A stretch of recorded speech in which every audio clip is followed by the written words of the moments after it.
I grew up in an interfaith household, and we had lots of friends and family that were different faiths, and so always looking for ways to celebrate the holidays that wasn't too specific to one tradition. And so my father, when I was very young, started what we called the cookie decorating party, and we'd have a big day where people could come by anytime they wanted, and we made these giant sugar cookies like this big, and we'd make like 300 of them, and people would come over and decorate cookies, Santa Clauses and Christmas trees and ornament cookies. And the idea being you got to take all your cookies home, and kids were making cookies for Santa or for whatever they wanted.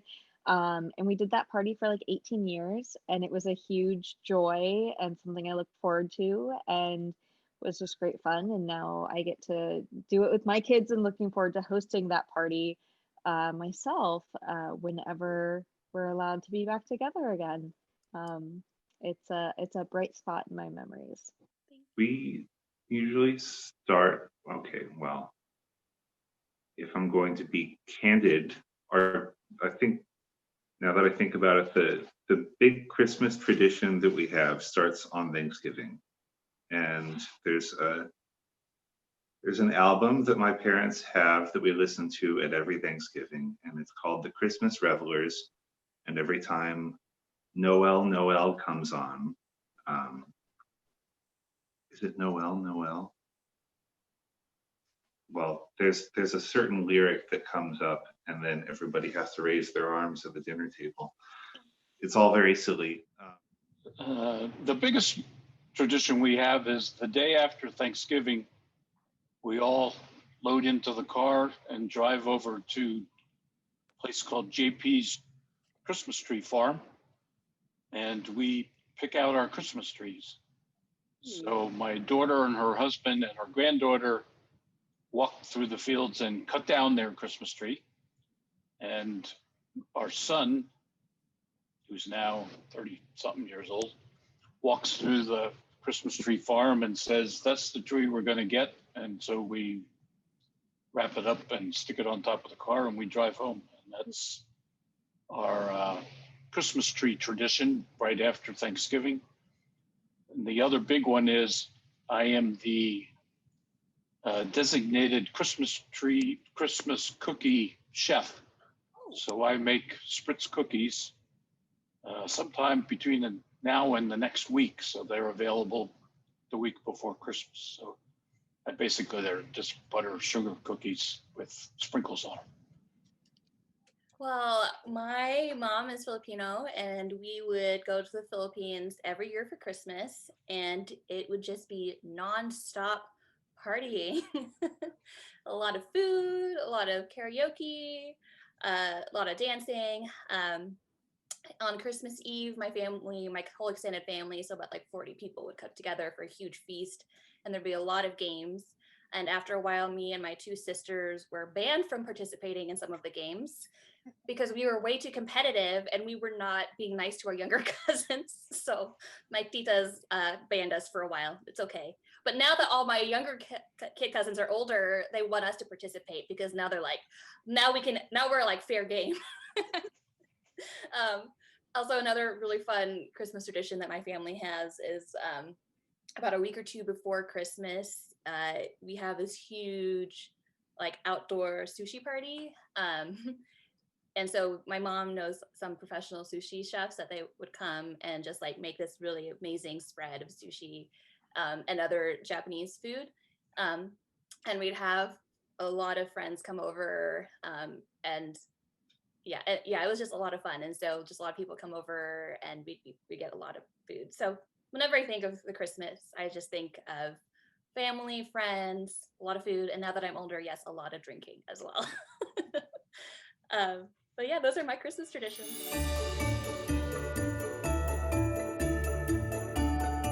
I did a Christmas pageant when I was very little at the Catholic church I went to as a kid, and there's a little angel. I don't remember doing it, but they're very cute pictures. And then when I was in middle school, it will surprise no one that I wanted to be in charge, and so convinced the rector of my church to let me write the Christmas pageant and direct it. And then the girl playing Mary didn't show up, so I then played Mary. So I really got the full experience. But my really favorite pageant memory is our second daughter, Amelia, was born at the end of November in 2017. And we surprised the congregation by coming back for Christmas Eve, and she was baby Jesus at 3 weeks old. And only the rector and I knew that was happening. And that was really fun to get to show her off when she was that little, and have her be baby Jesus and get to have a little 8th grade girl holding this tiny baby. And she just did great. And Ellie loved getting to see her friends that day. And that's definitely a highlight of my pageant. And it makes me very sad. I want baby Peter to go get to be baby Jesus this year. Maybe next year we'll have a really big baby Jesus.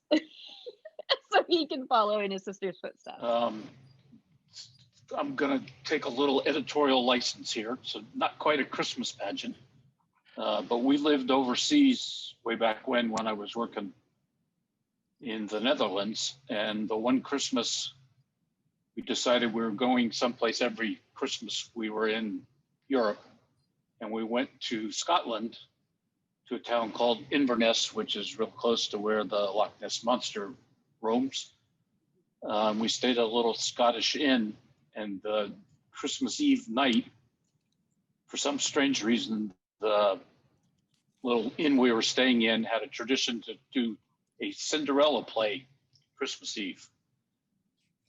So my kids were the only non-Scottish participants in this Cinderella play.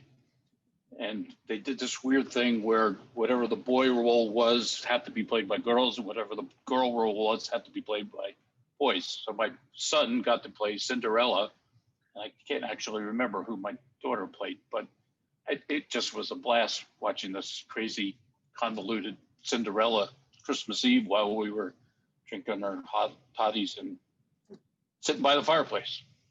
Well, my kids never participated because they were raised Jewish.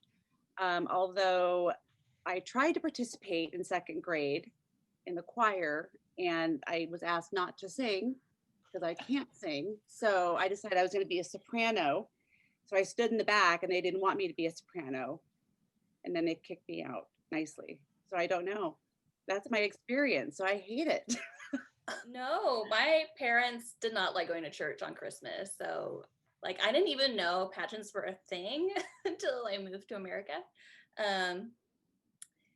But growing up, I grew up in a Southern Baptist church, and our church did a singing Christmas tree. So it was like this huge, ginormous tree that could fit like 50 people in it. And so I have memories of helping sew costumes together, or actually singing in the Christmas tree once I was tall enough to get over, so my face could be seen over the ledge. So I have a lot of fun memories of being in a singing Christmas tree, singing gospel music.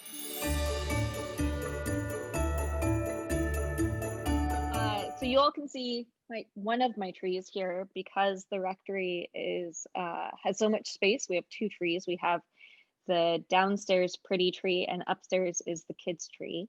So this is all gold and white, and upstairs is all the kids ornaments and the colored lights. We had a tradition where every year we would get a new ornament as kids. And so I grabbed one. It's hard to pick like a favorite, but this is our polar bear that my sister and I got. And I've always liked him. He feels a little Jewish to me, which felt appropriate for my dad to choose for us. He chose really eclectic ornaments. So they're all in the kids tree upstairs, because that's where our silly ornaments go. But I love that. And so now we're doing the same thing for our kids, getting them a new ornament every year. I'm looking for a Captain Janeway ornament right now. I'm searching on Etsy. It's hard to find. You know, Voyager gets a bad rap.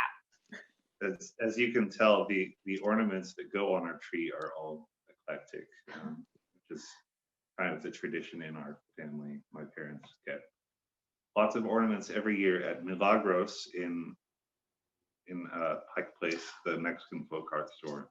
It's full of great stuff. So I need to tell you, so I had never seen a Christmas tree like his parents. The first time I went to their house for Christmas, I mean, he must take 10 light packages. Like, you've never seen such a lit up tree. It takes him like 3 days to like get all the lights on the tree, and it looks amazing. Like, it's the most beautiful tree you've seen, but like every branch has like 5 lights on it. We'll send pictures. We have a couple themes, I guess, for our Christmas tree.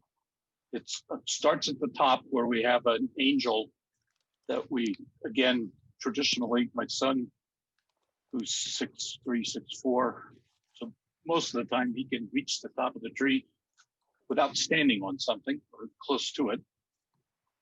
He sticks the angel on as soon as we get it up the day after Thanksgiving. Then we have a couple themes. My wife is a Hallmark fanatic, so we get a Hallmark yearly ornament to identify. We've had ornaments since we got married 40-something years ago. So we're getting to the point where there isn't enough room to put all the ornaments on the tree anymore. So that's one. Two, we are sports fanatics, so we also have, going up on the East Coast, New York football Giants and Yankee ornaments through the years. And the other two that we have, one is my wife collects church ornaments. So we've got, I don't know, 15, 20 different churches that we hang up as ornaments. Two more things. We've lived in 9 states and overseas, I think. So we also have an ornament from each of the states and or countries we've lived in. And then my claim to fame is we have, I'm a big lighthouse person. So I have, I think, about 30 different lighthouses, that most of which you can plug in, and then the light in the lighthouse lights up on the Christmas tree. The dilemma with, again, most of them are Hallmark, is that darn Hallmark company keeps changing the way you can plug them in. So I have to keep buying different adapters to make sure that they can turn on when you stick them on the tree. So at the house, we just started putting a tree up about 4 years ago. Again, when I was little, we never had a tree. My mom just took over everything she wanted to do with the tree. We had no choice in the matter. But this year I picked up my new favorite ornament, and I want to share it. It's a 2020 ornament, if you can see it. It has a mask with Santa and all of his gear, the toilet paper and the Kleenex and such. So it's kind of a good reminder of what we're dealing with right now here in 2020. So we did not grow up decorating the trees because my mom had professional tree decorators.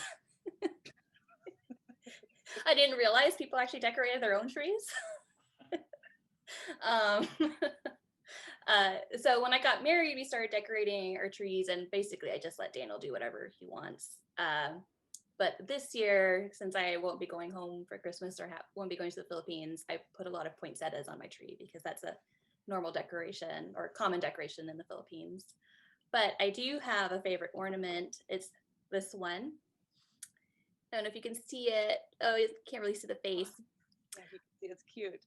But Daniel's grandmother was an artist, and she made this for Daniel when he was little. And it's of a black lab, and I grew up with a black lab, so I thought that was really cute. And I also wanted to share this is my favorite Christmas thing in my house, and it's a Filipino Holy Family, and that brings me joy every time I see it.